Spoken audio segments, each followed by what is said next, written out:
Okay, we're live. Hi, everyone. Welcome to the ZAPD meetup. Very glad to have you here. I'm just going to talk a little bit about what ZAPD and what it is and how you can join. Welcome to the ZAPD meetup. Very glad to have. Whoops. Okay, sorry. If you're not familiar with that, and then Skulk will introduce the speaker for the evening, and then we'll get going. Right. So ZAPD is ZA Product Design, was founded and started by Liesl Bester from IO Digital, a software development company in Cape Town. Liesl has been a long-standing kind of collaborator and friend to Skulk and I with all our front-end endeavors, and actually sponsor IO are a sponsor of our meetup group. So we've had a long relationship with Liesl, and she's done really amazing work with ZAPD. So if you're a product designer, you're a UX designer, UI designer, whatever you might do within the design space, we've even got some developers on there, Skulk and me. Yeah, please go and join the ZAPD Slack channel if you haven't already. We announce all our events and everything in there, and it's a great resource for designers in South Africa. In order to join, you just need to go to zapd.co.za and fill in the form, and we'll pop that link in the chat for you. Right, so I'm going to hand over to Skulk. He's going to do the introductions for the evening. Thanks, Skulk. Cool. All right. Sure. Okay, where do I start? So this is the first time I'm actually meeting Kylie, Adam, and Jonita. So I mostly just actually know Christine. But apart from that, I've actually Kurtosys has kind of popped up in my life, like at several points. I kind of know Brett quite well, who used to kind of be very involved there. I know Kurtosys also hosted the Cape Town JavaScript meetup back in the day, that's kind of my initial kind of entry point to the world of Kurtosys, where I kind of learned about them and so forth. Also chatted to a lot of Kurtosys folks at DevConf this year as well. I think you guys had a stand over there. So I don't really actually even know, I know a couple of people over there. It's just there's a couple of big organizations that just I keep on bumping into in the world of tech. You guys are one of them. DVT is one of them, and Intellect as well. So that's kind of like the big three ones. So in terms of Christine, I saw at some point Christine shared something on LinkedIn about kind of their design system and how they were kind of developing the design system with accessibility in mind. And to me, there goes my lamp. So to me, that was such an interesting conversation that I was super interested in actually having you guys come share a bit about that, because I think I'm also doing a talk on design systems at UX South Africa this year. And, design systems is such a relevant topic at this point. And I think accessibility has a very special place when it comes to design systems, because design systems is all about scaling and force multiplication. So if you kind of build accessibility into that, it's going to kind of bleed out to the rest of your organization. I honestly feel there should be more discussions around accessibility and design systems and so forth. So, which is why I kind of invited you guys to come share a bit about that. I'm also happy to give over to Christine to maybe give a bit of an overview of kind of her background, and also the rest of to introduce the rest of the team as well. So just as Justin mentioned quickly before we do that, please, any questions in the text chat, and whenever Christine or the rest of the team is keen to stop and maybe kind of answer some of those questions, I think Justin and I will just kind of read them to them, and we can take it from there. Awesome. It's all yours now. Right. Thanks, Skulk. Thanks, Justin. I can actually share, let me see, I do have a slide to present my colleagues here before I do my introduction. So just introduction I'm Christine Moore. I'm a designer at Kurtosys, and alongside will be Kylie Potter, who's also a designer in the team. And then we also have Adam and Jonita joining us today, who is part of the QA team. And so the idea would be that we share with you the internal research that we've done on like sort of what responsibility on accessibility lies with the design team. But then that Jonita and Adam can also share and do a quick demo on some of the tools, because I think you have to experience the tools to truly be able to empathize with this user. So I'm very grateful that they are able to join us today. Thank you so much, guys. It took a bit of convincing, but thank you. I appreciate it. So that's the four of us that you are seeing here. And thank you to you, Skalk and Justin. I feel a little bit like a groupie. I've attended so many of your meetups and they've always been online. So this is not daunting at all, I'll be honest. But I just kept reminding myself that this is not about us.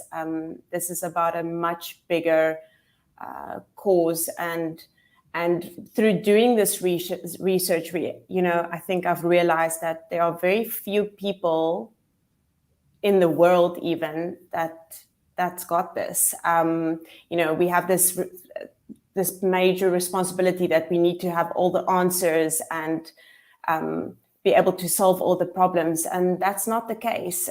This is a journey, and the more designers and everyone we can get involved, the better. But I do think there's something critical in the design process that hasn't been put a lot of exclamation or attention on, is the fact that a lot of accessibility issues actually derive from the design process. And you'll see one of the slides coming up, about 67% of accessibility issues are preventable if it is attended to in the design process. And that's when it really clicked for me, like how much responsibility we have in this. I do think when I first attended one of your sessions on accessibility, it was more a high-level discussion around the ethics and all of that, but I never realized how much lies in the design process, like I've mentioned. So nonetheless, I'm going to start and just jump back to my original slide there. Great. So welcome, everyone. This is the Accessibility Design Standards presentation. This is research that was done by myself and Kylie over a few months to exactly identify what lies within the design team, what responsibilities. And then we compiled this presentation and then presented it internally to the company. So just as a disclaimer, we would like to mention that we obviously do not consider ourselves experts on this matter, whatever an expert would mean. But to be considered an expert, we feel that you have to be involved in the actual research and observation process to truly understand the vast range of disabilities and these people's daily challenges. So unfortunately, we haven't been in that fortunate position just yet. We are hoping to do some proper research, persona research next year. But yes, nonetheless. So designing is the first step in process of creating viable solutions to our clients and all users. And if all we do is accessibility testing, then all we will end up with are accessibility defects. And so it's time we start designing more responsibly. In 2022, WebAIM analyzed over 1 million homepages for accessibility issues and found over 96% of these homepages had at least one WCAG 2.0 failure, with contrast ratio contributing up to 80% of those failures. So you'll see in the further slides, we address contrast ratio, and that's directly lies in the design process. So today we will cover the what, the why, and then most importantly, the how of applying the accessibility standards within the design process. All right, so I've done the introduction, and Skalk so kindly did an introduction on Kurtosys. But just a brief overview. So we're a secure cloud-based platform that seamlessly integrates data to put investment insights at the investor's fingertips. And we have a team of over 200 working globally with some of the world's largest leading financial brands, including brands such as BMO Canada, Federated Hermes, and Red Wheel, to name a few. So as designers in the fintech space, it is our responsibility to create user-centered design solutions and build a strong sense of trust with our clients and their investors. And as you can imagine, accessibility and inclusive design plays a major part in this process. Right. And here I'm going to hand over to Kylie. She will be taking us through the first part of that presentation. And I think, Kylie, you can just give me an indication when you are ready for me to skip to the next slide. Okay. Good evening, everyone. Thanks, Christine, for that introduction. So let's get straight into it. So our agenda for today, what is digital accessibility, the importance of it and why we should care, and how to apply the accessibility standards in the process. Next slide, please. Okay, so what is web accessibility? According to the Web Accessibility Initiative of the World Wide Web Consortium, web accessibility means that when websites, web tools, and technologies are properly designed and developed, then people with disabilities can use them. Specifically, people can perceive, understand, navigate, interact, and contribute to the web.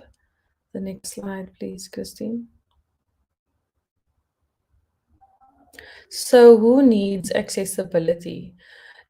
Web accessibility encompasses all disabilities that affect access to the web. This includes auditory, cognitive, neurological, motor disability, speech, and visual, and these can be permanent, situational, or temporary disabilities. It also benefits those individuals without disabilities. A few examples are individuals using mobile phones, smartwatches, televisions, as well as other devices with small screens, which have different input modes. Then we have older individuals with changing disabilities due to their age.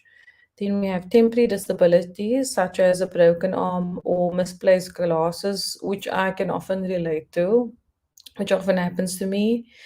Then we have situational disabilities, where an individual is in an environment where they can't listen to audio. So, for example, they rely on subtitles or closed captioning. And then lastly, individuals experiencing a slow internet connection or limited or expensive bandwidth. Next slide, please, Christine. So the World Wide Web Consortium created the Web Content Accessibility Guidelines. These are 4 high-level principles, also known as the acronym PAW, and they are perceivable information and user interfaces, which must be presented to users in ways in which they can perceive. Then there's operable user interfaces and navigation, understandable information and user interface, and robust content. It has to be reliably interpreted by a wide variety of user agents, including assistive technologies, which will be demoed later in this presentation. And then also within each principle, there are several guidelines, which Christine will also delve into a bit later. Next slide, please, Christine. So under each of the principles, the WCAG has listed a set of requirements that contribute to the 3 levels of conformance. So level A is the minimum level of conformance. It covers basic accessibility requirements. Level AA satisfies both A and AA. And this is actually international best practice. And then you have level AAA, which satisfies all 3 levels. So level AAA is considered advanced conformance, but it's actually not recommended to be applied to an entire website, as it's not possible to satisfy all all of the success criteria for some content. So Kurtosys will be applying or conforming to level AA. Next slide, please, Christine. Okay, so this is just a great visual to show the relationship between the principles, its guidelines, and the 3 different levels of conformance. So to achieve a particular conformance level, you have to meet the criteria that precedes it. And also all levels build on the previous one. So for example, you'll see level AA builds on time-based media as seen in level A. Okay, and then also the most common misconception about the WCAG is that it's a checklist. The document wasn't intended as one, but because a list, tends to be simple and the quickest approach, people often use it that way. Unless there aren't any questions, I will pass it back to you, Christine. Thank you.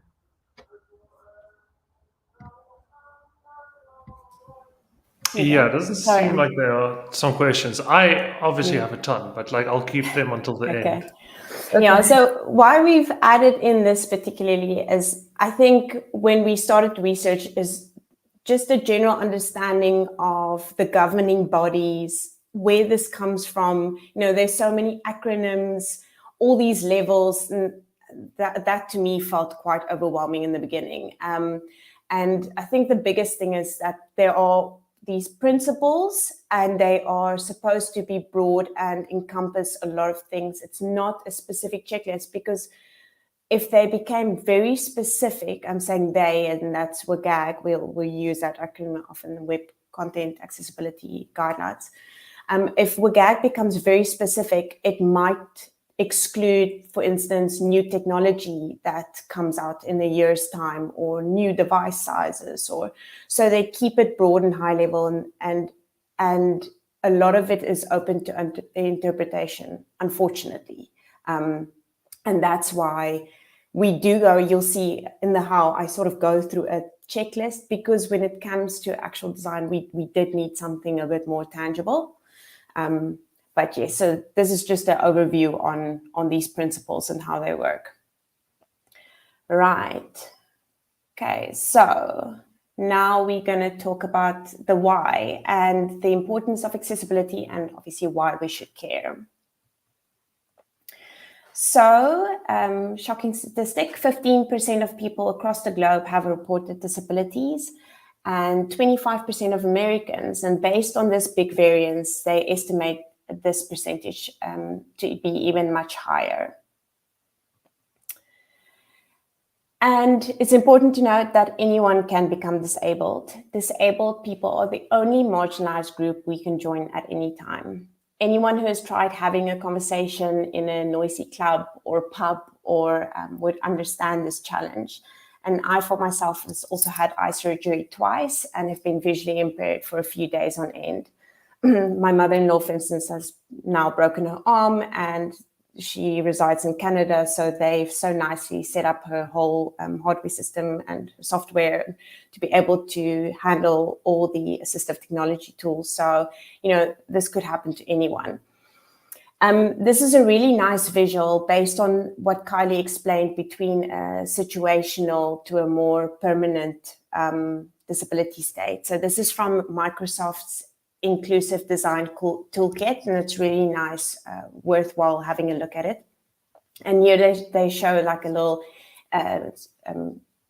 just a diagram or a visual on the different states. So for instance, someone who is more permanently disabled would be in a visual aspect could be blind, and more temporary aspect could be cataract, or for instance, this eye surgery, like I mentioned, or it could be in a more situational scenario, which would be a distracted driver. And this is probably a good time to mention that there is a inclusivity designer or inclusive designer, accessibility designer named Anna Cook. It's really worthwhile following her on Instagram, and LinkedIn. I'm sure she's on Instagram as well, but she does amazing talks and really worthwhile. So a lot of the resources we actually found, I found through a lot of her meetups and presentations that she's done. Right. Then, accessibility is a human right, and disability is created by inaccessibility. Every time we leave accessibility out, we leave people out, and everyone we exclude becomes disabled. Then, this is a really nice statistics from DQ, and it puts it all into perspective on what a critical role design plays in the accessibility process. So this is what I referenced earlier. 67% of accessibility defects originate in the design process, and the cost of fixing those errors is amplified as we move throughout the product cycle. So if you just look at this, basically it's showing you that as we move through the product cycle, how much longer time in hours, they've put it here, it takes to fix an accessibility bug, for instance. So in the development process, it can take 6 times longer to fix these accessibility defects. In the testing phase, it can take 12 times longer. And in the production phase, up to 30 times longer. So I think the general consensus has always been that accessibility is expensive. But here we can clearly see that it's expensive when it's an afterthought, and then it's when it can cost significantly more. And it's really important for us to consider our users' problems as early in the design process as possible. Then a term you might have come across when you start doing your research on accessibility is the curb cut effect. So a design that is intended to help a disabled person and eventually benefits a non-disabled person is known as a curb cut effects. So these curb cut refers to the drop street curbs or the curb ramps that is done to make streets and sidewalks more accessible for disabled users. But after instating this in the mid-70s, they discovered that able-bodied users such as parents with strollers and cyclists also benefit from this feature. And then a few real-life curb cut examples include, on the left there, we've got audio functionality, which was obviously initially developed for people with sight-related disabilities. And this feature was recently released on Medium and proves to be hugely beneficial to consume information whilst doing other mundane tasks. Then in the center example there, we have closed captions, which was initially intended for people with hearing defects. In a recent US-based study, up to 75% of students without disabilities indicated that they use closed captions as learning aids. Also, this proves to be hugely beneficial for any late-night Instagram scrolling. And then lastly, a little bit more of a physical example, we have Nike's first hand-free shoes. So this was developed based off a client or user that wrote a letter to Nike named Matthew Walsner. And he was is a young teenager born with cerebral palsy. And he explained his challenges with his motor skill challenges and also his dream of going to college without worrying who would be able to tie his shoes every day. And so over a quite extensive period of time, Nike developed these hands-free shoes. And I'm sure any full-term pregnant woman would agree that this accessory would save them many awkward moments trying to tie their shoelaces. Right, and then on a little bit more serious note, there are legal implications. Unfortunately, not currently in South Africa, but with the clients we deal with daily, this has become a very hard reality, which is unfortunate, but also fortunate. I think we're very blessed and fortunate that we are able to prioritize accessibility, not because we only have to, but the company consensus is that it's the absolute right thing to do. So just a few high-profile companies that you can see here that's been sued in the recent years. Firstly, there was Netflix, sued in 2012 by the National Association of the Deaf, failing to make available closed captioning available. And then Amazon was sued in 2018 by a user who was not able to use a screen reader on their websites. And then Parkwood Entertainment for a blind user who was unable to buy a concert ticket. And there are some reports on accessibility.com that stated in 2021, they had over 2,300 lawsuits filed against US businesses, and that is over 14% increase from the previous year. So, I mean, my dream is that this would eventually become reality in South Africa, and I'm sure this will, within the short term, become everyone's reality. And then lastly, but definitely not least important, accessibility is critical for SEO, and Google has made it very clear. Websites that give users a better experience will be more visible in search results pages than websites with a poor user experience. Right. Then just a little reminder from Tim Berners-Lee. The power of the web is in its universality. Access by everyone, regardless of disability, is an essential aspect. So I think that's important also to note that the web was always created to be accessible by everyone. And that, unfortunately, has not always been the priority. Right. Gosh, guys, I apologize. Can I just quickly switch on my lights? It's becoming awkwardly dark on my side.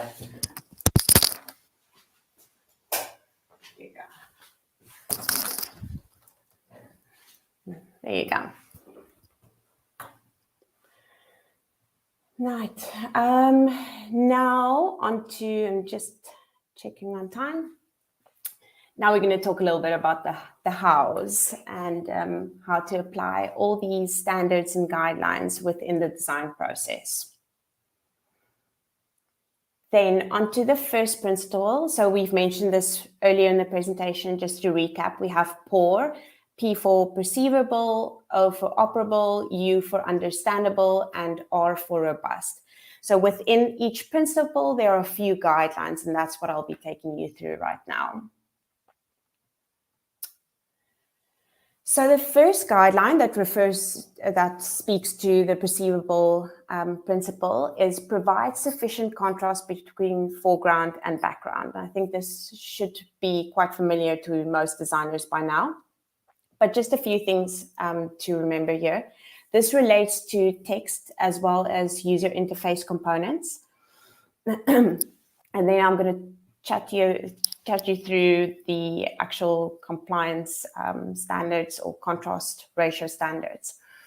But basically, color vision deficiency, or more commonly referred to as color blindness, affects about 3 to 5% of the world's population. And when you add in contrast sensitivity, age-related vision degeneration, and other issues, this is a serious portion of the population that can benefit from accessible visual design. So WCAG, contrast measure, essentially measures the difference between brightness or luminance between two colors. So it ranges from 1:1, which is white on white, to 21:1, which is black on white. Default and selected or active user interface components should have a contrast ratio of at least 3:1 against adjacent colors. And I think that's an important term to remember. So, and we'll address that a little bit later as well. But it's important to remember that if, for instance, this is if, let's take, for instance, this was a button, then your text contrast ratio would need to comply with the background, as well as the background would need to comply to the actual background of the page. And I mean, it's very difficult to see that there's actually a background layer on here. But it's little things like that needs to be considered. So it's not only your component onto the page background. When I speak or reference a UI component, I'm basically speaking to a single control with a distinct function. And it's important to note that this does not apply to inactive components, or an inactive button or icon does not need to comply with the contrast ratio. Small to medium text needs to have a minimum contrast ratio of at least 4.5 to 1, and larger text needs to have a contrast ratio of 3 to 1. And for this, we are using the color contrast analyzer tool to make sure that we comply with the standard. But there are some really nice plugins within Figma as well that makes the process a little bit more seamless whilst you're actually designing. Right, then use semantic structure and display variations in text appropriately. So obviously we know headings improve the user experience for everyone, but they're also particularly helpful to a screen reader user who can navigate pages by headings. And that means that they wouldn't need to have to wait for the entire page to be read to them to find the relevant content. Then, don't use color alone to convey information. And as seen in this visual, it's a best example. It's best to not display the incorrect input with a particular color only. So here they've done like at the bottom here, a red border to show that we've got an error or it's not appropriate input. But the ideal would be that you incorporate it with an actual icon as well as a description of the error, for in case someone cannot view read properly or cannot see, there's some color blindness concerns. This guideline does pose a few challenges when it comes to visualizing data, however, and I'm sure Kylie and myself can write a book by this stage.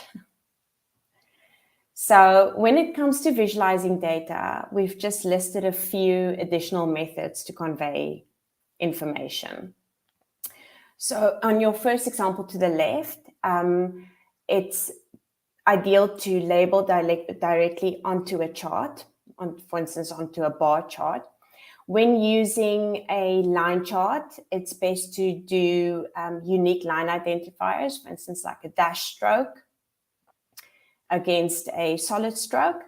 And when stacking colors in pie charts, for instance, or in a bar chart, we make use of separation of a specifically white.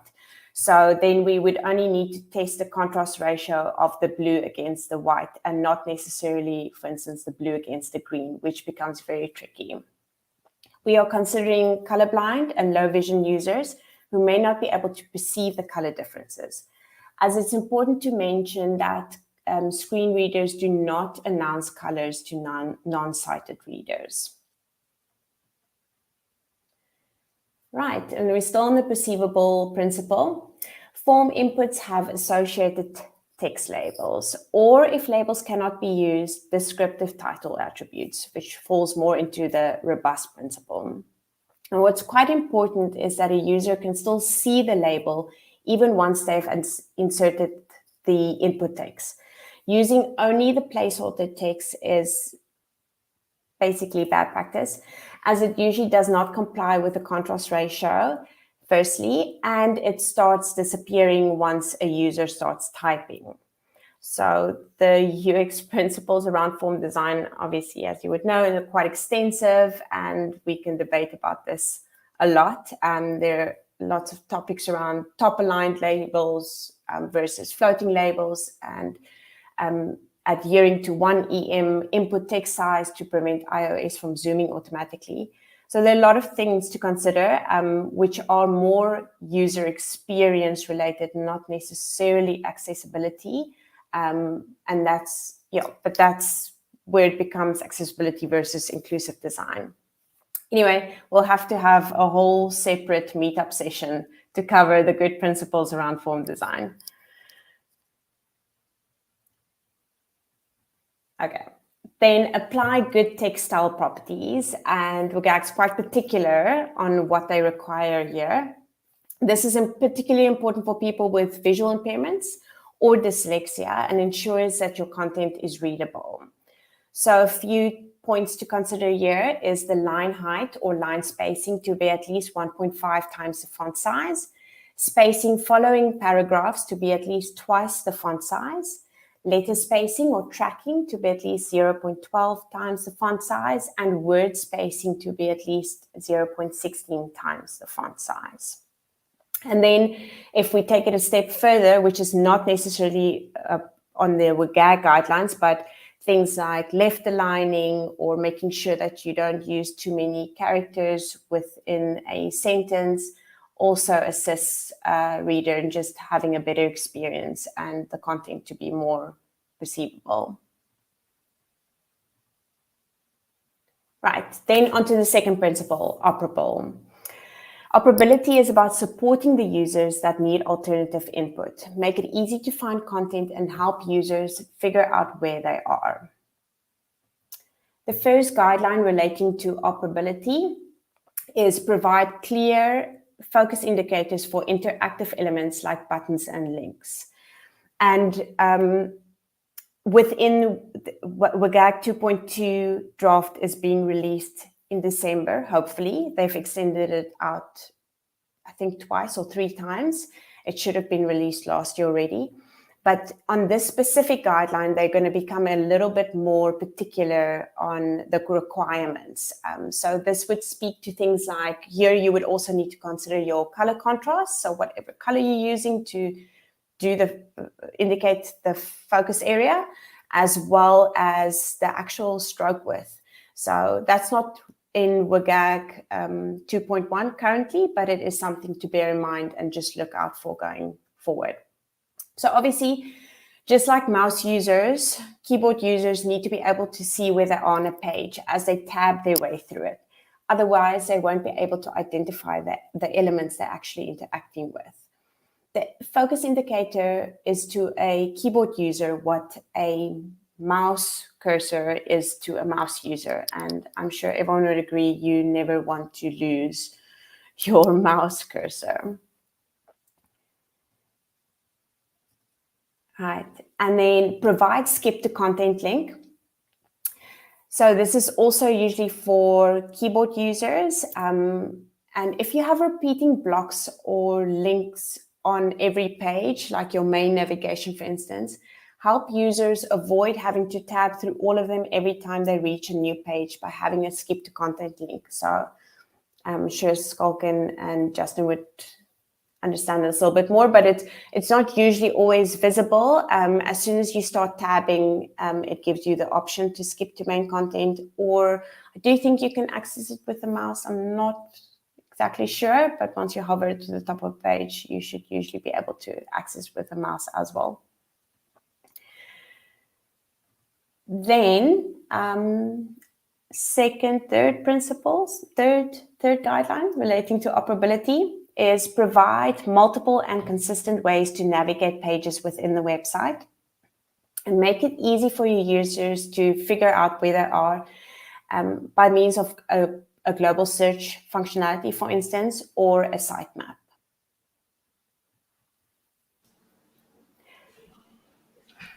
Someone want to say something? Yeah. Right, then... Sorry, I accidentally unmuted myself. No, of course. Then we have, not too long anymore, I promise. Then we have descriptive headings and sufficient spacing. So this particularly speaks to the use of white space as well. So using white space aids navigation through a page and helps people read it. It can also help the user find important elements on a page. So this is particularly important for those with cognitive and learning disabilities, as white space has been shown to ease reading difficulties and improve the understanding of content. From a UX principle, this also directly relates to Gestalt's law of proximity and the law of common region. Right, we have avoid ambiguous text like read more or click here. I'm sure everyone's like, we've all done this. but apparently not best practice. So because links are so basic to the functionality of a website, inaccessible links are one of the most severe barriers to overall accessibility. The purpose of this particular checkpoint is to ensure that the visitor clearly understands the purpose and the destination of each link in a document or a website.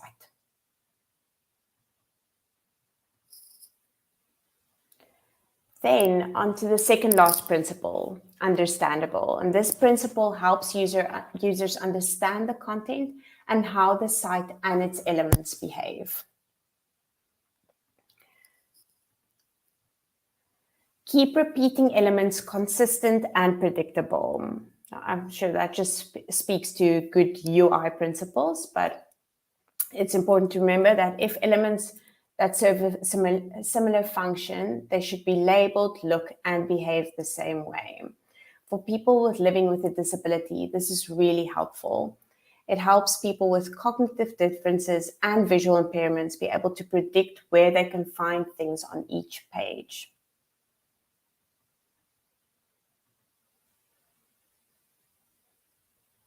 Right. And then we have form input errors and corrective suggestions should be clear and visible. And now we sort of move back to the form design. This is really important. People with cognitive and learning disabilities and users with age-related forgetfulness often abandon their tasks and believe they cannot complete them. Ensure error messages are descriptive, firstly, and in close proximity to the incorrect form field. Considering that a zoomed user, zoomed as in zoomed in by 200%, for instance, will otherwise struggle to find the error and correct it. So I've seen a few on the government website, which I won't mention which government, but where you have a form, and if you do an incorrect input, then you find that the error message pops up at the top or the bottom, for instance. And the issue with that is if someone zoomed in really close, they would need to scroll around on the page to try and find this error message and then scroll back to the particular, the relating input field. So that's why we want these to be in close proximity of that specific input field at all times. Right, and then the last principle is robust, and this guideline is related to making sure, this is basically relating to more of the technology side, making sure that your website or your content is accessible on different technologies as well as browsers, and that it's properly responsive. So we spent quite a bit of time internally debating this and the guidelines that's relating to this. And this would be things like area labels and focus order, for instance. And we haven't listed anything within the design side, if that makes sense. So I won't be covering this in depth today. I'm not covering any guidelines relating to the robust principle, as most of it is more when it comes to the actual tech side of things, the more technical side. Right, so that was basically, it's a mouthful, I know, but it's a good guideline on everything, on all the guidelines that needs to be covered within the process. Just a quick recap. Accessibility is an inclusive practice, ensuring that everyone can access the World Wide Web. WCAG's 4 high-level principles is POUR, which we've mentioned now: perceivable, operable, understandable, and robust. The 3 conformance levels are A, AA, and AAA, and most of companies comply to at least to AA. Kurtosys is conforming to AA, which we've mentioned, and good design can prevent up to 60% of accessibility defects. And the guidelines relating to POUR include keep it contrasting, keep it readable, keep it structured, keep it consistent, keep it relative, and communicate effectively. And then accessibility is not a constraint, even though it might feel like that in the beginning. It is a design philosophy that encourages you to make better choices for you and your users and helps you focus on what really matters. Simplicity will always be the most difficult target to reach in design, and accessibility can be one of the best tools to get you there. We are not creating a new process. We are being more inclusive and thoughtful of the process that already exists. And that is me. I want to ask if we want to do a few questions now. We do want to showcase one or two of the tools. But do you want to take a pause and we can discuss maybe a few of the points? I know we covered quite a few aspects here. So yeah, let's do about like 10 minutes of Q&A. I don't know what your thoughts are, Justin. I have a ton. Like I'm definitely gonna have to triage a bit to like even like if I have the full 10 minutes myself. But yeah, like I'll maybe start asking a couple, and then if anyone else has any questions, they are welcome to also put them in the text chat. I often say that like generally when there are no questions, either I've explained the content so well that like there are just no questions, or I've explained it so badly that people don't even know how to formulate an actual question to what I just presented. But yeah, so it's either of those. Let's say it's you covered everything everyone wanted to know. So I think from my side, yeah, guys, like please chime in the text chat if you have any questions. So like I really, I'm going to steal that last quote that you had about, simplicity is the hardest thing to achieve. And that is such a, I just think that in terms of popular notions of design, like in the culture out there, is just so problematic. That usually when I work with design students, there's actually a lot of unlearning that needs to happen. There's this notion that the more you do, the more you add, the better the design is. There's a really, really great article by a guy called Cap Watkins. He used to be, I think, head of design at BuzzFeed as well at a point. I always share it with my students at the beginning of the year. And then I'm just so struck by it that I just share it on all my social media again. It's called The Boring Designer. And effectively, like it talks about this fear that we have of creating boring designs. And like that coming from a place of insecurity as designers, that's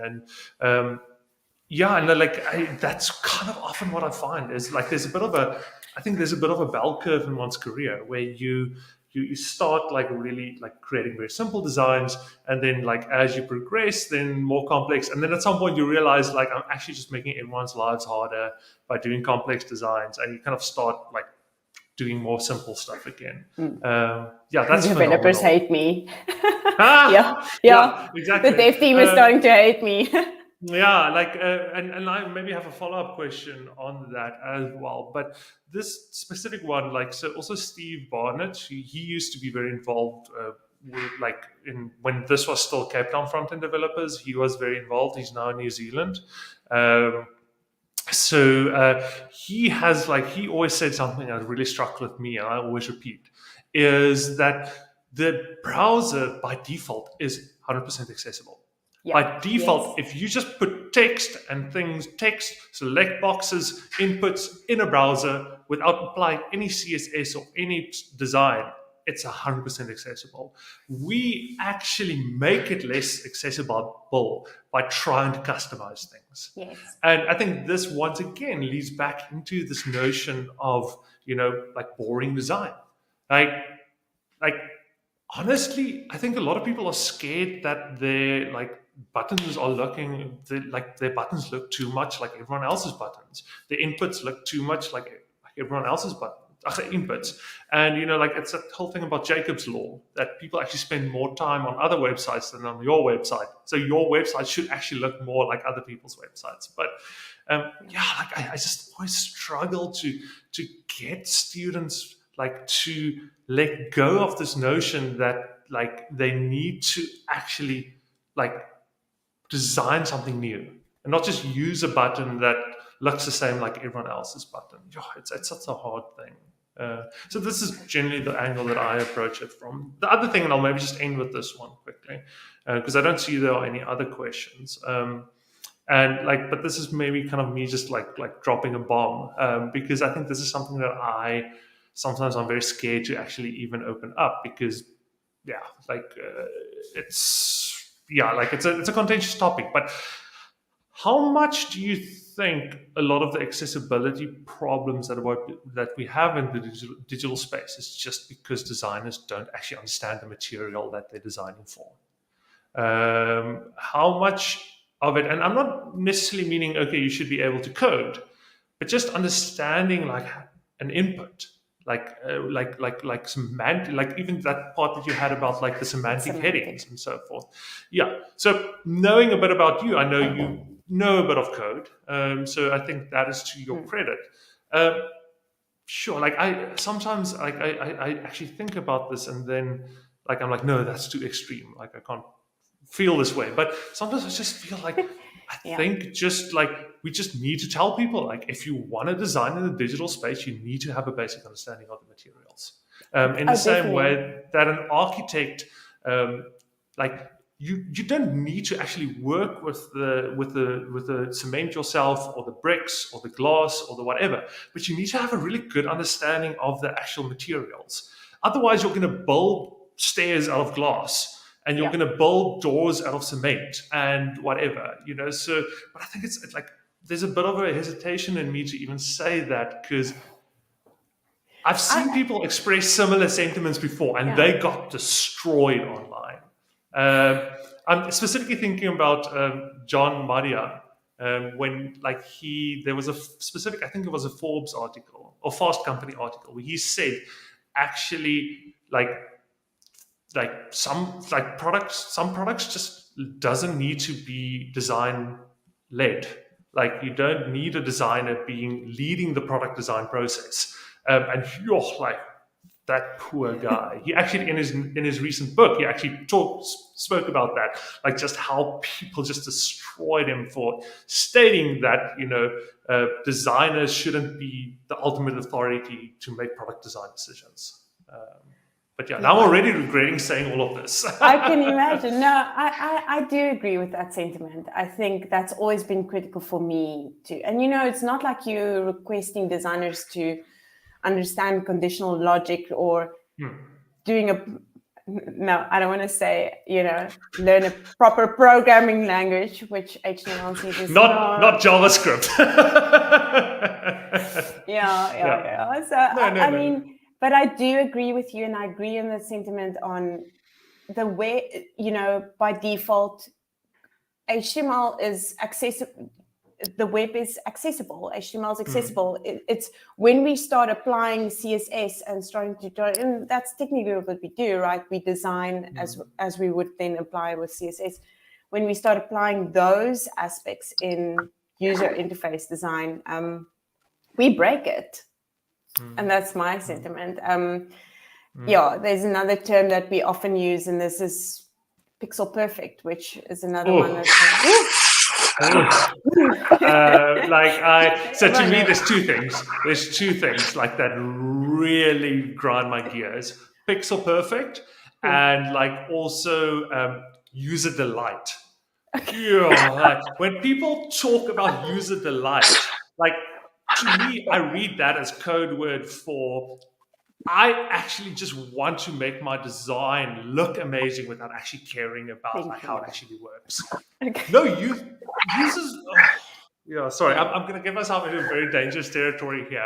But like, let's actually fix the web first. Let's actually make things just basically functional. Then you can start talking about delighting users. Let's just give users like actually something that's workable first, because the web is in a very sad state.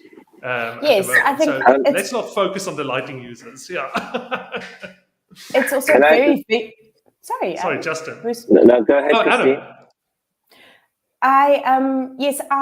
You know, there's such a focus on the visual, and like I said, if you haven't really, I mean, Skulk and Justin, you guys have had much more exposure with disabled web users, I would imagine. I mean, you've interviewed a few people, but I spoke to a friend of mine this weekend, and basic things like he can't do internet banking, and you know, it's 2022. He doesn't care what color that button is. He just wants to be able to do his own banking. And he's actually been in very uncomfortable situations because he can't access a particular bank's app or website. So technically, what the conclusion of that discussion was that there are very few websites that he even visits. He does Facebook and he does Uber, which, you know, they're a little bit more accessible, and that's it. So imagine your life without internet, because that's what we're basically asking people to do. We don't consider them. Sorry, Justin, you wanted to add something, and I think Christine thought it was Adam. Two things. Just to go back to that, what you were raising, Skulk and Christine, that you were talking about you know, over-designing, perhaps, for want of a better term.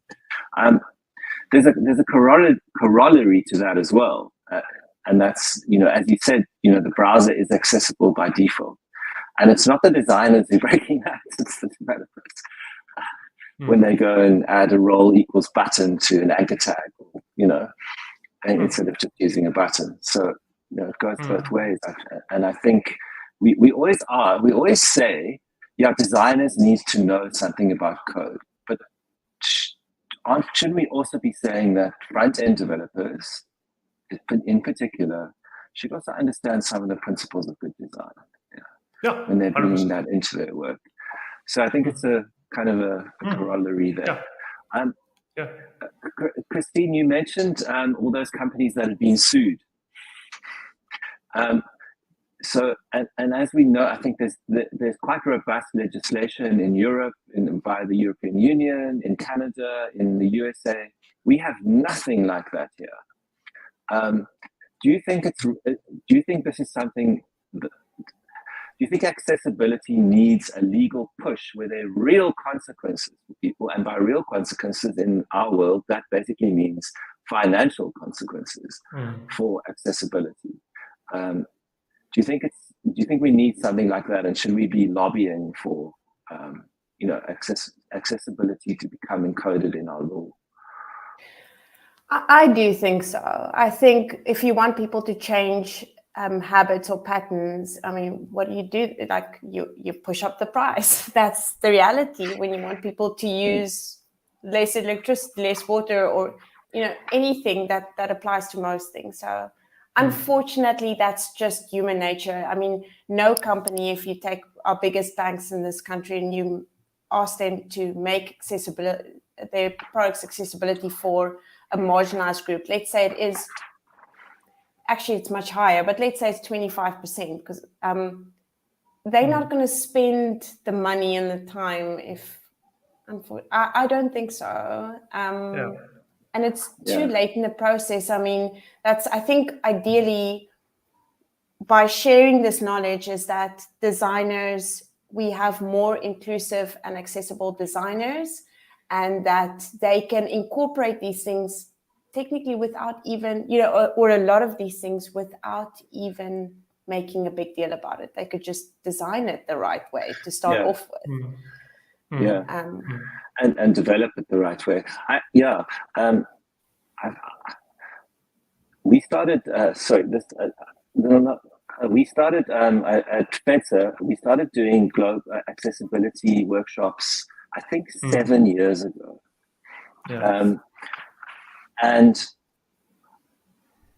I mean, it was just, you know, a small group with and we would get 30 or 40 people who come to a workshop and learn about accessibility. But nothing has changed about accessibility in that interim. And I remember at the very first one saying that when responsive design became a thing, it was seen as an extra, right? It was, you know, this also needs to be responsive. Now we just do that as a matter of course. And I always hope that, as you said, Christine, accessibility just becomes something we do as part of our process. And it's not an extra that's going to cost money. And I think you're absolutely right when you say that if designers and developers have the awareness of how they should be approaching these things, it just becomes a part of our process. And it's not adding overhead to our process, is it? If we are aware of certain things that make for good accessibility, it doesn't become a budgetary issue or anything like that. It's just the way you should be doing things. So I think it gets approached perhaps in the wrong way when you say, and I think you're very right about kind of retrofitting accessibility. You can't really do that. But if enough people approach projects, design, development from the beginning with accessibility in mind, it's just a part of the process. Yeah, I think it's similar to I'm looking at the QA team here now. I mean, if you spoke to someone about testing 10 years ago, no one wanted to pay for testing, and it's the same. Yeah, exactly. They still don't, but anyway. But it's such a necessity, right? And so it's the same thing that we have now with UX research. You speak to clients about UX, no one's going to pay for that. But I think eventually in the near future, they'll realize that if we do decent research up front, then we know exactly what problems we're solving, and we're not all guessing and running around and trying to figure it out, because we're not the user. We need to speak to the exactly. and not desperately trying to fix things after the fact. Which becomes very costly. So hopefully. We've got a question in the chat from Fritz. Just around, he says, thank you, this is amazing.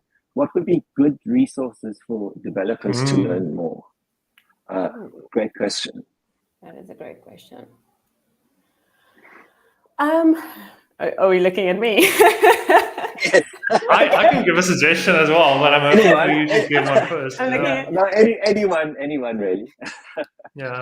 So I'm happy to chime in and maybe give you some time to kind of gather your thoughts around that. So like obviously you spoke about the WCAG quite a bit, like literally the one word that no one on the web knows how to pronounce, or the one acronym.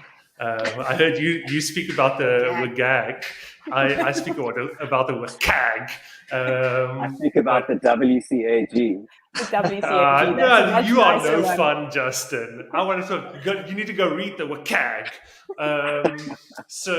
But effectively, like that's obviously a very high-level technical document because it needs to have answers to everything. So it needs to be very resilient. So because of that, it's very kind of like in the nitty-gritty, in the weeds.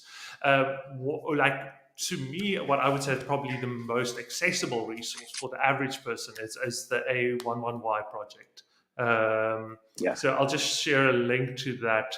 That is what I generally use for, and it's like, it's an amazing resource. It has like loads of books and whatever. I'll just post it in the text chat. So that would be my recommendation. But it's hard. Like so Martin, who's also kind of part of the FedSA team, like I think at some point he was just struggling to really make headway in terms of getting a better sense of accessibility. And I don't know if he actually ended up doing it, but he said at one point, he's literally just going to fork over money and pay an accessibility consultant to teach him how to build more accessible things. It's tough. It is tough. Yeah. That's a very good point, Skulk. Yeah, I mean, I find the same. I've been trying to find the resources on ARIA that make sense for years. And you find little bits here and there, and you read the spec and the documentation, but then as to when to use it, when is it harmful? Because it can be harmful. It's a bit of a minefield out there. MDN also has a really good section on accessibility for developers. Yeah. They are, but like MDN is my go-to for ARIA. But also, like, it's important to remember, like, the first rule about ARIA is to not use ARIA. Yes. and I think that's maybe where I think I maybe differ a bit more. So I do agree that developers need to kind of get a better sense of UX and so forth. But if someone has designed a custom drop like select, like there's only so much that you can do with a native select unless they are willing to reconsider their design decision. Like at some point, yeah. Yeah, I mean, to some extent, but there are other things we can use that are native to the browser, like a data list, for example. So you don't actually need a custom. You don't need a autocomplete that's going to be dependent on JavaScript. And I think we generally find that most things dependent on JavaScript are by their nature inaccessible. You have to engineer accessibility into JavaScript controls. And no one does that, to be frank. Christine, what's your resource? You've had enough time now to kind of Google a bit. So I would have mentioned, I mean, from our side, we also started with WCAG, WCAG. So we still talk about it so often that WCAG just goes faster, but that was the starting point. And I'll be honest with you, it's extremely overwhelming, especially well, firstly, just filtering to what goes to development, what falls into design, what goes to development. And that process took us, I'll be honest, a few months, in between working out to figure out what really lies with me. I do know that in some design projects, they actually do like a focus order. The designers specifies a focus order. Now I started reading up about like the tab index. Some saying you shouldn't only actually use it. Now I'm getting very conflicting information regarding that as well. For me, it was, I mean, we listened to a lot of discussions, presentations, conventions. The amount of resource that I went through is absolutely endless. So sorry, now I have perhaps Christine, related to this question around resources, are there any tools that you use that you can recommend? Do you maybe inside a design tool like Figma for accessibility checking, or in the browser? I think you wanted to demo some stuff now, so maybe like let's maybe dive into that. Time to do that. It's also maybe just quickly before we dive into that, worth mentioning Hayden Pickering as well. I shared his inclusive design components as well. His inclusive components, which is phenomenal. Yeah. Oh, awesome! Really Thank good. you. Yeah, really like you can just Google anything by him. He's very much in the world of semantic HTML and like inclusive like HTML and so forth. Yeah, he wrote a book as well, published by Smashing Magazine. That's really worthwhile. Nice. I'll also, whilst the team is showing some of the tools, I'll put in some plugins that I use, some names of some Figma plugins that I use. But the only official tool that we've documented was the color contrast analyzer, which is a little free application that you download, and that's sort of officially documented, and you can use that on browsers or wherever you need it. But it's nice to have the actual Figma tools whilst you're doing, because we have a lot of contrast ratio concerns especially when it comes to using the client's branding and then the data visualization, which is not an easy topic at all. Yeah. Adam or Janita, who's up first? Yes, I think it's me. Thanks, Christine. Cool. Shall I share my screen? Okay, let's just make sure that I can do this first. Technical issues. Once you share, it'll just appear, and then there we go. Okay, you should see my Google Chrome. Okay, great. I'm actually going a bit off script here because I had these recorded in case there were technical issues, but I think I'm actually just going to wing it, and I'd rather demo the tool live for you now. So if it does break, I'm sorry, but there are some backup videos that I can show you. All right. Was that football and soccer not part of it? This was just the default that appeared when I looked at. I thought that was like what you're going to demo now. I was like, oh, this is cool. The other day it was something else, like I don't know, Taylor Swift and something. So this is what we're dealing with today. But we decided to choose Google Trends because it has a similar components that we might find in our company. So things like bar charts and graphs and things like that, and tables. very similar to what we might experience in a day-to-day kind of testing environment. So the first tool I'm going to demo for you guys is actually the Axe tool. And it lives here in your dev tools. And when you sign up and you log in, if it logs in now, see, this is where the problem comes in. Am I signed in? Let's see. It's, if I'm not mistaken, it's kind of maintained by DQ, is it not? Yeah, DQ Yeah, is they Yeah. are doing the primary dev on this. Okay, and we were just talking about technical issues, and here they are. Okay, so there we go. Let me just restart here. Should log in a second. Otherwise, I will default to the videos because it might be easier. Come on. And maybe while you're busy, Adam, I think like for us from a design perspective, like we also depend heavily now whilst we're going through the process on the QA team to actually give us feedback. You know, things that we might not, obviously won't know everything. So we're picking up things at the end of the process and then documenting those and making sure that we can implement that, do things better going forward. But it isn't, let's implement it in the company and it's fixed forever. Unfortunately, not. It's a continuous learning process. And when I informed some guys about WCAG 2.2, you could hear their hearts sink a bit because it just feels like we're not winning just yet. But we're getting there. Okay, so I'm falling back on my original plan because apparently winging it is a terrible idea. So when you open the dev tools and you open the Axe tool itself, you'll come to the main page here. And what you can see at the top is you can choose to scan your whole page, or you can choose to scan just a part of the page.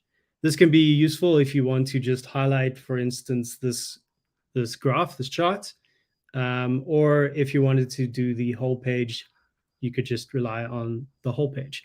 So I'm actually going to scan the whole page. If you'll give it a second, skip forward there.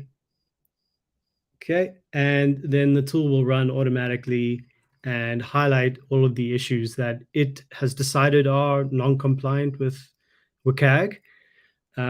So you can see here, we've got 94 total issues that it's picked up.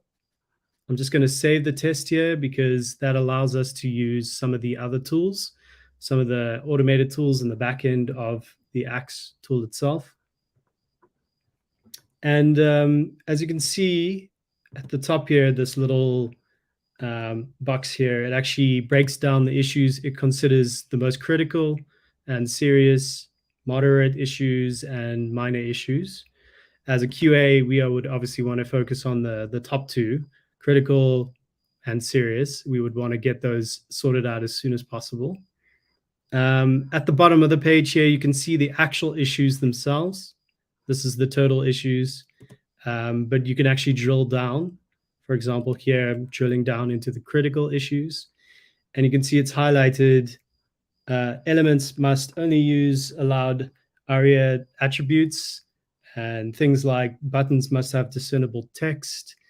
That button it's referring to is actually the little hamburger item there. So, I mean, it depends what you wanted. I'm not too sure from a design perspective, is that something that you would want to have discernible text on? I'm not too sure, but that's something that we would highlight.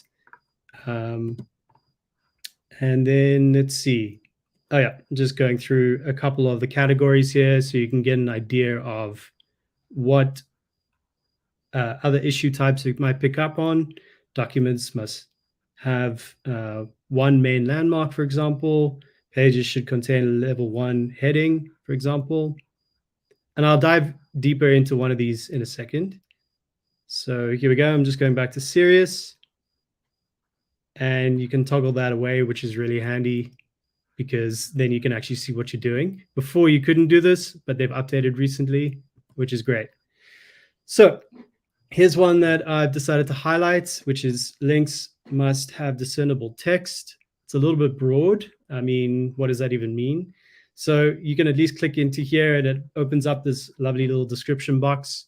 You can see it has a description of the issue here. Again, ensure links have discernible text, and it will actually give you the location in the raw code itself where this issue is highlighted. And then at the bottom, it will actually give you some tips or tricks. And sometimes it actually gives you a code block on how to go about fixing that issue itself. Here, it's only providing you with some feedback. So you can see here, it's just saying elements do not have text that is visible to screen readers. So that's something that you would want to definitely address. You can drill down deeper into the issue if you want to actually have a look and see where it is in the HTML using the inspect tool.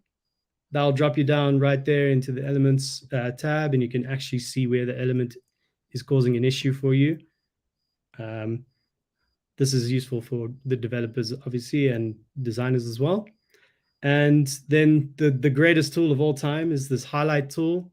It toggles a little box that appears around the issue itself. It's so great because then you don't have to go hunting for what the problem is. So it just pops up on the page, highlights it for you, and you know exactly what to do. Then there is the More Info tab. This opens the DQ University, which will take you to a page which will break down the issue exhaustively. So this is really handy because a lot of these things are quite vague when you're reading about them just at a surface level. So at least you can jump in and you can kind of get an idea of what the issue is. You can see again, it has a serious user impact, and you can see the exact section on the WCAG guidelines where this is an issue or is highlighted. And there's some useful information here on the compliance. And again, it breaks down like the standard and exactly where it is an issue from a WCAG standpoint. So it's really handy to just break down any issues that you might have. Okay, so let's jump back to the tool. I'm going to close here, I think. Come on, pass, Adam. Let's go. There we go. All right. So the next one, and the one that we all love, especially I think you designers would appreciate, is the color contrast. So this is something that Axis introduced recently as well. It's not perfect, but it's good at highlighting potential color contrast issues. So it's an automated script that runs through the whole page, and it just looks for any issues it might find. And you can see it's found a bunch of issues. 10 things have passed, 3 have failed, and that might be related to the tool not picking them up correctly. And then 11 need to be reviewed. So like I said, it's not a perfect tool. It doesn't always pick up everything that you need, but we will break it down a little bit deeper. So if we go into the needs review, you can see at the bottom, elements must have sufficient contrast. If I pop this open, we highlight. Okay, there we go. You'll see things start to appear like this. So we have search term is highlighted, presumably because it's a lighter gray sort of text on a white background. And obviously, again, it just gives you a brief description of the issue and where to find it. And there again, you can see I'm jumping through a couple of examples. So we've got average is now highlighted. So these labels here might be quite useful to change the color contrast on for users. So yeah, you can see it's highlighting a whole bunch of these here on the x-axis and the y-axis. Okay, so I've highlighted here, this is a potential issue that needs your review. So I want you to keep this in mind because I'll come back to this when I demo the color contrast, which I'll do in a minute. I just wanted to highlight another thing that the tool is capable of doing up here is these guided tests. These are automated tests that it runs, and you can open this further. Let me just show you. So this would go through the page and it would highlight different areas of interest. So we've discussed briefly like keyboard tabbing as an issue. That's what the top one would do. You might have modals and pop-ups and things like that that you would need to make sure are compliant. We got lists and forms and images, because obviously you can have an image with text that's not readable. So it would highlight all the images on the page if they are available. So yeah, I'm just running through those quickly. Oh, let me go back. So I'll quickly show what happens when you run the keyboard one, but it has some very interesting results on this page. So I don't think that Google's very compliant, which is surprising. Okay, so let's run this. So it kicks it off, and then it will kick off a script that should automatically start highlighting all of the different tabs on the page, or tab indexing. So you can see at the top there, it's going through the page. And then interestingly, it stops at 8. So this is a bit of a problem, right? Because it's highlighting some of the elements up until a point, and it is actually tabbing down through the page. I can guarantee that, but it's not highlighting those as elements, or like putting the box around them. So this is an issue that I would definitely log as a QA. This is something I would have problems with. Adam, would you then result in tabbing through it manually? So thanks. So that's perfect. You're setting me up here perfectly. I went and I demoed this again. So just give me a second. Here we go. So I used another little plugin that just highlights like certain tab indexes on the page and makes them more obvious. And I'll show you what it's doing. So you can see I start at the top. This is me manually now tabbing through. Okay. So it's making its way down through the page. And this is what I would expect to see if it was compliant, in my opinion. Of course, there's issues like there. I'm not too sure if it should be drilling down into this graph a little bit deeper, which I would expect it to do, and I think it should be doing. But it just skips right over it. And you can just see it's going. So this is what I would expect to see, but the tool doesn't highlight this perfectly. So I'm not entirely sure if this is a Axe issue or if this is somewhere an issue on Google. If I didn't have this tab tool enabled, you wouldn't be able to see where I'm highlighting. So that's also an issue. Okay, so that's the end of Axe. I don't know if there's any questions while I quickly get the next video running. Yes, I think we're not doing a voiceover tonight. Everyone felt that, right? That's too overwhelming. But for anyone on the call who's still around, it's if you really want to get an experience from a visually impaired person's perspective, switch on voiceover if you're on iMac or I can't recall. Is it Dragon Speaking? Is that that's on Android. They all have.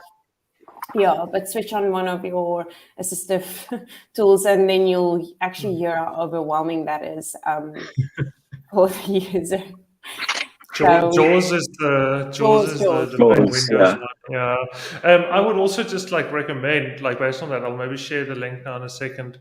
That also maybe check out the talk that Brett did, because it's very different seeing how someone uses it competently, which is amazing, because he also showed on the screen what it's actually, because you obviously couldn't hear, but you could see on the screen what it's reading to him, which was really amazing. Oh, nice. But but I have to say it is really overwhelming, and not to go on too much of a tangent, but I've kind of for a very long time I've kind of thought about almost screen reader testing as a service, if something like that would just exist. So you know that app that's kind of Be My Eyes. I want a reverse version of that, and I want to be my screen reader, where I can just give someone my website and actually have them work through it with their screen reader. Because man, working a screen reader for someone who's actually not doesn't need it, doesn't use it on a day-to-day basis is really hard, actually. Yeah. Okay. I have someone I'm sure who would do it for you, Skulk. So yeah. Awesome. If they, yeah, like we might even start a service. Yeah. So he's visually impaired. That's a friend I was referring to earlier. So I'm sure he would love to do that. Thanks for that, Adam. They also have a Visual Studio Code extension that you can put in your IDE, and it warns you of accessibility errors as you're coding. So that's very helpful. Nice. For the developers. And yeah, I wouldn't be surprised by Google failing every standard that they set themselves. They just do. Yeah. I think open any Google property and run a Lighthouse audit, and it will fail. They fail their own tools. Yeah, like even they I think do. The Google search page isn't responsive. If I'm not mistaken. It's not at all. And if you actually, they load a separate version, completely different version for a mobile device, like it's 1999.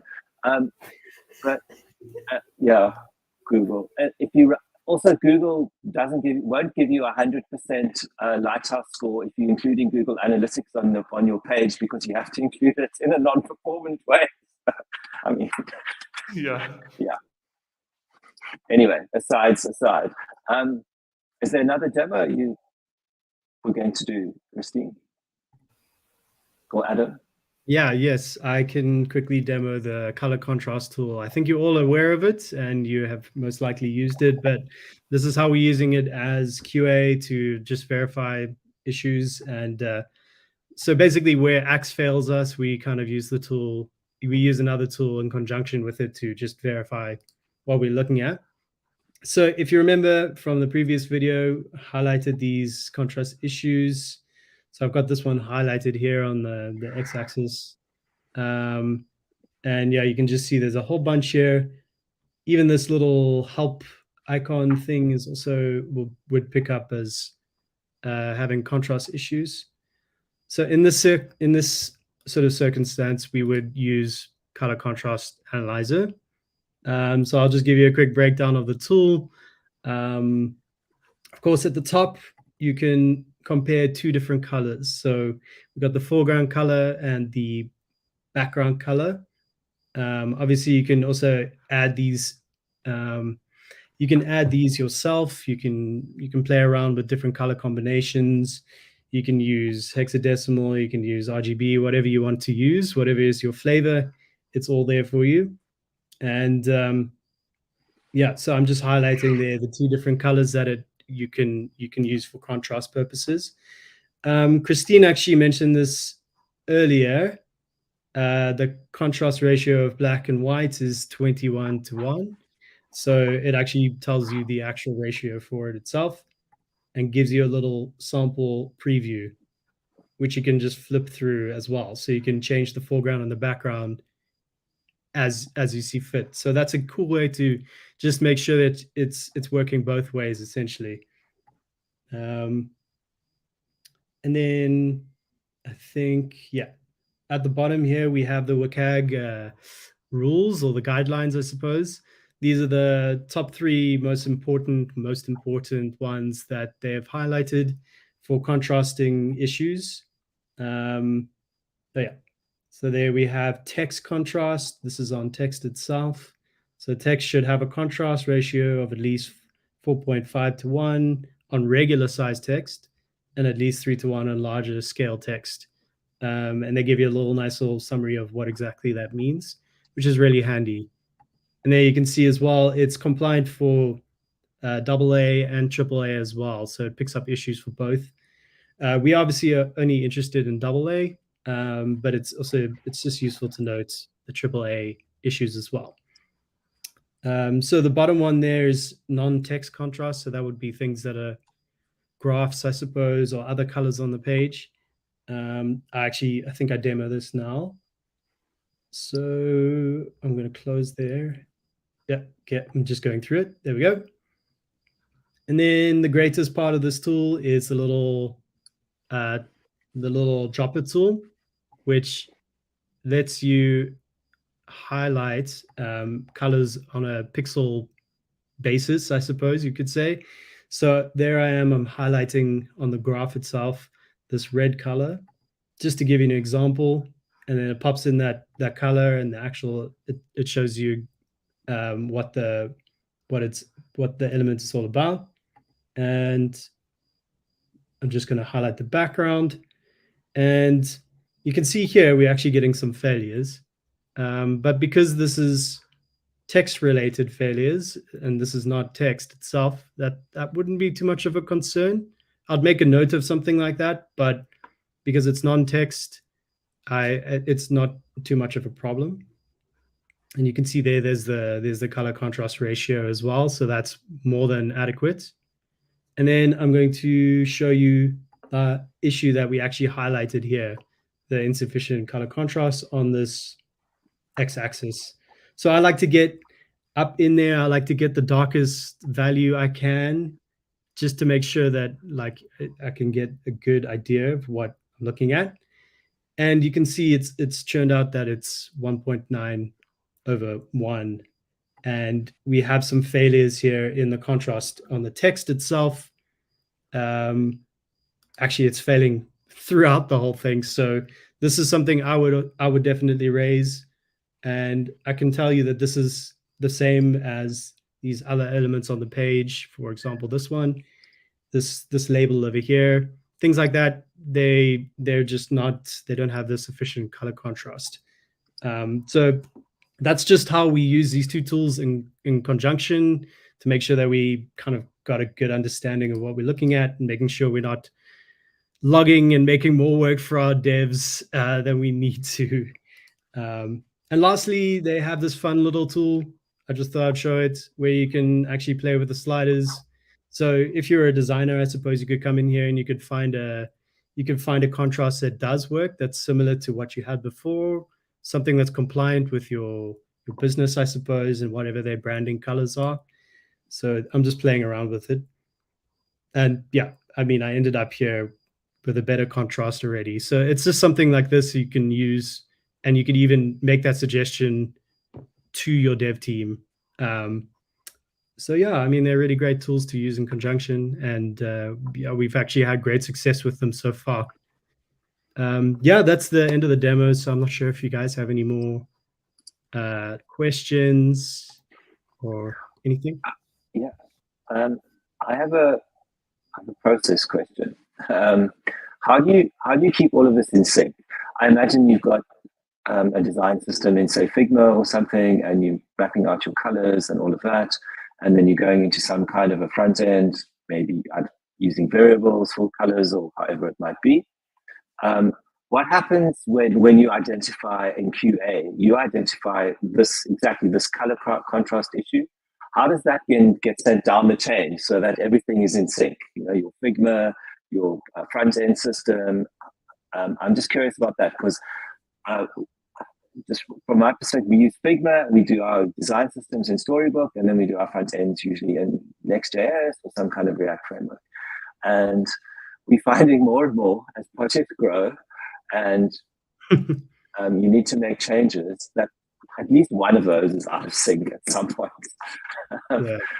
So I'm just wondering if you have any ideas or thoughts on how we can work on that as in a good process fashion. If you manage to do that, of course, it's very difficult. You take the designer outside and down in the parking lot and give them a good. Yeah, that's very close to my solution. My solution would just be I'm only 20% joking, is that a storybook would just be the source of truth. Designers just need to get with the program. Yeah, I mean, that is the approach we take as well. Yeah. That's the approach we take as well. But our QA people like to get into the Figma also as a, Yeah, it's tricky. From our side, and then another dev comes along, and the Figma, they're going to look at the Figma, and then it's not the same as the storybook. Those kinds of problems. Yeah, that's the usual dev process. Yeah, it's messy. Yeah, I don't think we've resolved that one. Yeah. No. Yeah. No, nor have we. Yeah. And we tend to want to go back to the Figma as a source of truth. which is concerning. I mean, but that's obviously what the client sees and signs off. So that's So this might also be quite tangential, but I guess it's maybe worth noting that something I've been following for long. I cannot vouch for this at all because I've yet to play around with it. I just haven't had time. But actually, today, serendipitously, Story 2 Design was actually publicly released, which is effectively it creates a Figma file from Storybook. So I don't know how well that actually works, but it's made by the same team behind Backlight, which is super encouraging. And I've been having a lot of fun with Backlight. So yeah, we'll have to see. It's early days on that. Please share if you figure it out. But just in my case, I generally like the canonical source of truth for me for a design system would always be a text document, and then generally like either that lives inside a Storybook or somewhere else, but everything else derives from that. Because to me, design system decisions need to be expressed with actual text, and you can't just look at images and like understand how it's going to work. It's at the end of the day, it's like little mini specifications at the end of the day. Okay, we obviously need to have another design systems discussion. I think it's time. Right, the annual design system panel discussion. Yeah, why not? We'll just make it a regular thing.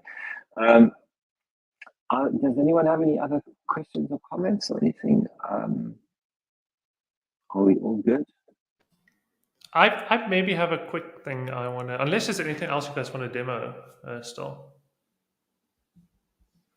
I did prepare a short demo with a screen reader, but now I know I'm not sure if everybody's too keen on it. Well, let's quickly dive into it. Yeah, why not? Yeah, Justin can just stop your screen sharing if it gets too wild. Okay. Justin, what's the safe word? All right, let me see.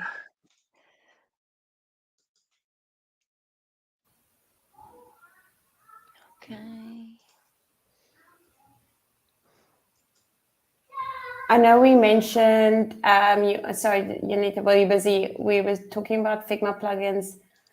I'm not sure that I can actually post a comment from this side, but maybe I'm... No, but you should be able to comment directly on the YouTube channel. You can post a comment from, no, I'm not sure. Okay. There's a private chat, Christine. If you post it in there, I can post it. Okay, great. It's not a lot though. I do use stock, STARK, which comes up often, and then the one that I'm quite fond of is colorblind. So it's usually if you give it a Google, there are so many out there, and that would be great if people could share that on the Slack channel as well. I mean, it's endless, the options. I think we just lost. Okay. I think we just lost her. Maybe it's load shedding. Oh yeah, actually, I also need to check my schedule. I just came back. Yeah, that might be it. Yeah. Oh well. So I maybe have one back. quick. Oh, is she back? All right.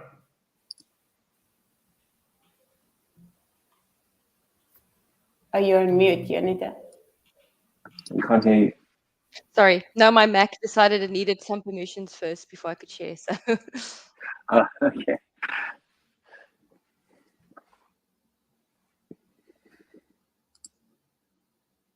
All right. I am hoping it shares the sound as well. What I just wanted to say beforehand about the screen readers are that they are very useful when it comes to visual disabilities, especially because that's the only way that people with visual disabilities or impairments can actually interact with websites or apps, things like that. What's important with a screen reader is that you need to use it with other tools as well. You can't just use it by itself, but it's very important when it comes to a user journey. So everything that I should be able to do, let's say if I go on a shopping site, I want to add something to a cart, I want to pay it, I want to log in, those kind of things, you should be able to do with a screen reader and only using the keyboard. That's also very important. You should be able to interact with all the elements. And I can tell you now that every single QA I know, Adam and I actually had a discussion about who was going to do the screen reader or not. We all hate the tool. It's very annoying. It's a long process and it's not the easiest to use. It's not very user friendly, in my opinion. If I think about, let's say, on Android, where you can just not just click once, you have to double tap to get it to work. Small little things like that. And I think that's kind of the point and why accessibility is so important. It's already an annoying tool to use. Now imagine you have a visual disability and that's the only way you can go and do something online. Okay.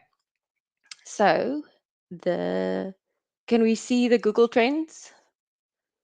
Yep. Okay, perfect. Okay, tell me if you hear the sound or not.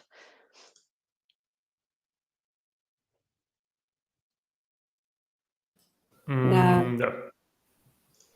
Do you not hear the sound? No, it might be worthwhile playing it through your speaker. Okay. Taking off your headphones. Okay. I might have to reshare again.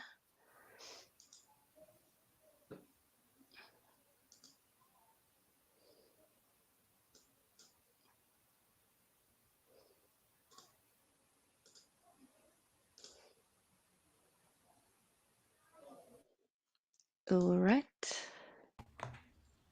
Google VoiceOver on Chrome. Google Trends. Google We can Chrome. hear it. Incognito. Window. Banner. Open menu. Button. Group. Open menu. Okay, just going to pause it quickly and just explain what's happening. What it does initially when you load the screen the first time, it'll run through everything on the page to kind of show you what's there. It should go in a logical order and it should read out everything that's available. Open menu. Empty group. Link. Trends. Select stories category. South Africa. Collapsed. List box. South Africa. Group 1 of 1. South Africa. Button. Google Apps. Collapsed. Button. Group. Image. Link. Sign in. Explore what the world is searching. Search. Enter a search term or a topic. Menu pop-up. Search text field. 1 of 1. Or start with an example. Keyboard _arrow _down. Button. Group. Or start with an example. Keyboard _arrow _down. Or start with an example. Hide. Button. Okay, I'm going to stop it there for a bit and just explain. So it's going to go all the way down to the bottom and still everything in the page. And then what I did was I had to manually tab and then it goes all the way back to the top again to kind of find where your element is that I want to get to.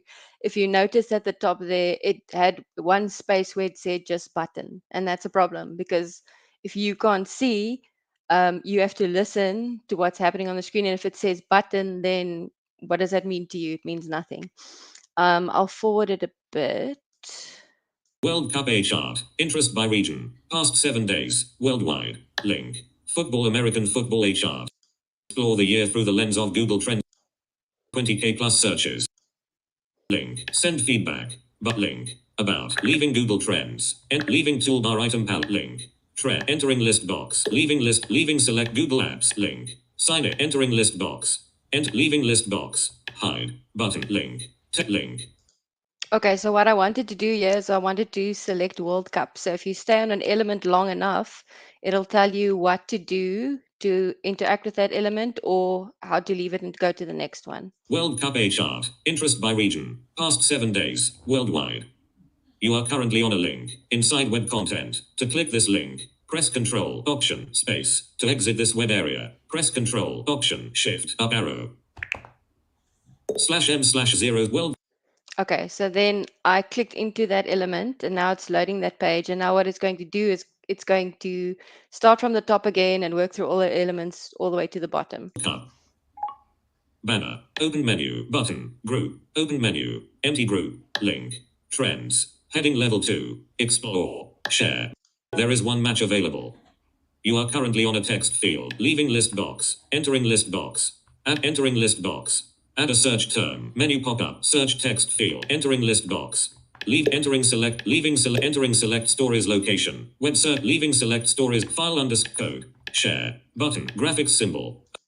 Okay, so as Christine said earlier, it's obviously very overwhelming. And if you're trying to do something, it's constantly in your ear talking the whole time. So what I wanted to do is to get to this point to kind of interact with that chart.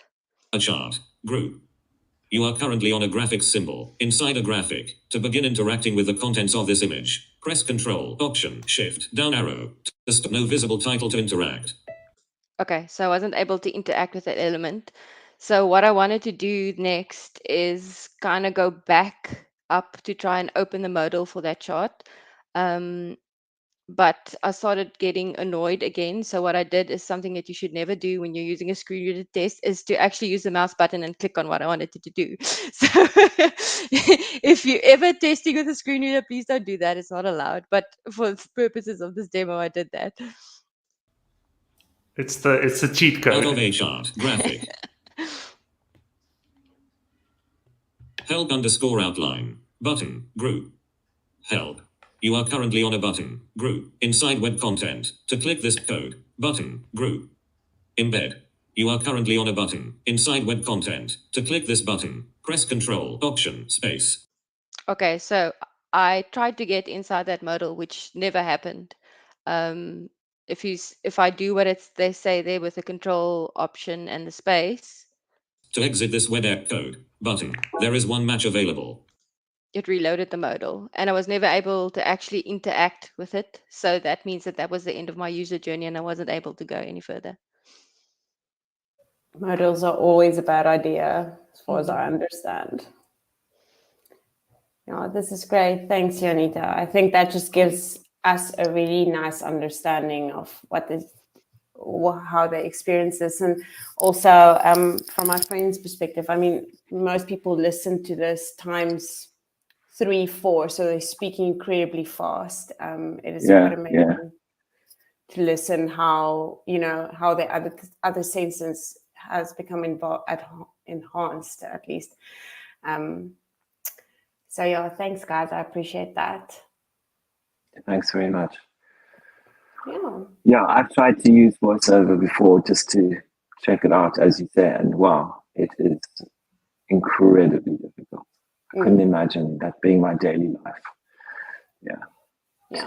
And it's two things there, isn't it? It's the way VoiceOver works, and it's the way we build our websites. Yes, yeah. Both problematic. Yeah. So if you're not prepared to do it yourself, I do suggest that the designers sort of move closely with the QA at least, and that's where you really learn, right? Yeah.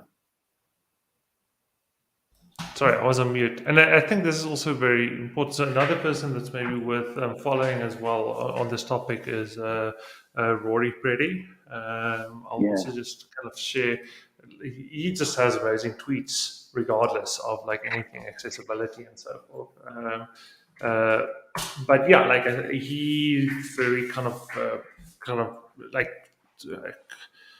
I don't exactly know what his title is now. I think it changed, but he's let me just see. He's principal cloud advocate now. Okay, but he used to be kind of head of Africa, for Microsoft, I think head advocate or something. And he very much spoke quite a bit about the accessibility tooling and so forth. And he's also, I never know what the right terminology is, and he'll probably tell me dude, don't even worry about it. But I think short person, so it's also a actual first-hand thing for him. So for example, I often show my students this as well, is his actual car pedals, it's kind of extended. A bit, which is and I often use that as an example where sometimes you can bolt stuff on. Sometimes you can just take something and bolt something on to make it more accessible. But there are cases like a wheelchair ramp where you can't just like have like the steep incline wheelchair ramp now all of a sudden. And there's amazing images. Just search for like crazy wheelchair ramp, and I just showed them to my students. I'm like, this is what happens when you build the stairs, and then you realize, oh, it needs to be accessible. Yeah, some of those things are like dangerous. But yeah, like he definitely. And what's interesting, I think there's a lot of like really interesting stuff at Microsoft that they're doing in terms of accessibility. I think they are really kind of like exploring intersections of stuff like AI and accessibility.